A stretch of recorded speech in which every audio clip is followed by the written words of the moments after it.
എല്ലാവർക്കും നമസ്കാരം. 2025-26 അധ്യയന വർഷത്തെ 10ാം ക്ലാസ്സിലെ പുനർക്രമീകരിച്ചിരിക്കുന്ന പാഠപുസ്തകങ്ങളാണ് ഞാൻ നിങ്ങൾക്ക് പരിചയപ്പെടുത്താൻ പോകുന്നത്. നമ്മൾക്ക് മലയാളം പാഠപുസ്തകം പരിചയപ്പെടാം. ആദ്യമായി മലയാളം കേരള പാഠാവലി. വളരെ നല്ലൊരു പുറം ചട്ടയാണ് നമുക്ക് കാണാൻ കഴിയുന്നത്.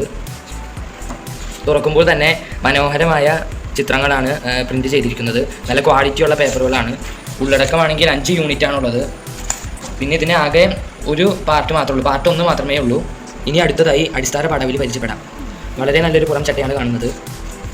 നല്ലൊരു ക്വാളിറ്റിയുള്ള പേപ്പർ തന്നെയാണ് ഇതിലുമുള്ളത്. ഇതിൽ 3 യൂണിറ്റാണ് വരുന്നത്.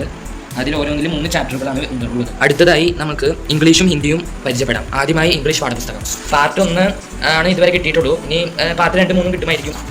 3 യൂണിറ്റുകളാണുള്ളത്. അതിൽ 3 ചാപ്റ്ററുകളും ഉണ്ട് ഓരോന്നിലും. പിന്നെ ഏറ്റവും അവസാനം വർക്ക്ഷീറ്റ് തന്നിട്ടുണ്ട്. അത് വളരെയധികം വ്യത്യസ്തമായാണ് എനിക്ക് തോന്നുന്നത്. ഒരുപാട് ഗ്രാമറുകൾ അടങ്ങിയിരിക്കുന്ന വർക്ക്ഷീറ്റാണ് നമ്മൾ കാണുന്നത്. നല്ലൊരു വർക്ക്ഷീറ്റാണ്. ഹിന്ദി പരിചയപ്പെടാം. ഹിന്ദിയിലാണെങ്കിൽ ഒരു പാർട്ട് മാത്രമേ ഉള്ളൂ.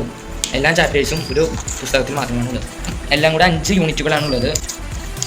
ഹെൽത്ത് ആൻഡ് ഫിസിക്കൽ എഡ്യൂക്കേഷനും ഇൻഫർമേഷൻ ആൻഡ് ടെക്നോളജി, ഇനി ഫിസിക്സ്, കെമിസ്ട്രി, ബയോളജി എന്നിവയാണ് പരിചയപ്പെടാൻ പോകുന്നത്. ആദ്യം തന്നെ കെമിസ്ട്രിയിൽ 4 യൂണിറ്റാണുള്ളത്. നല്ല എളുപ്പമുള്ള ചാപ്റ്റേഴ്സ് ആയിട്ടാണ് എനിക്ക് തോന്നുന്നത്. ബയോളജിയും ഫിസിക്സും കെമിസ്ട്രിയും പാർട്ട് 1 മാത്രമേ ഇതുവരെ കിട്ടിയിട്ടുള്ളൂ. ഇനി ബയോളജി പരിചയപ്പെടാം. ബയോളജിയിൽ 3 യൂണിറ്റാണുള്ളത്. ഇനി ഫിസിക്സ് പരിചയപ്പെടാം. ഫിസിക്സ് 4 ചാപ്റ്റേഴ്സാണുള്ളത്.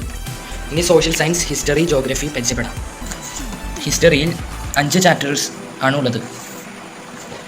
ജോഗ്രഫിയിൽ 5 ചാപ്റ്റേഴ്സ് തന്നെയാണുള്ളത്.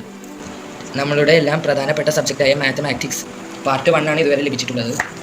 7 ചാപ്റ്റേഴ്സാണുള്ളത്. ഈ പുസ്തകങ്ങളെല്ലാം മെയ് 5-ാം തീയതിയാണ് ലഭിച്ചിരിക്കുന്നത്. എല്ലാവർക്കും നല്ലൊരു അധ്യയന വർഷം ആശംസിക്കുന്നു.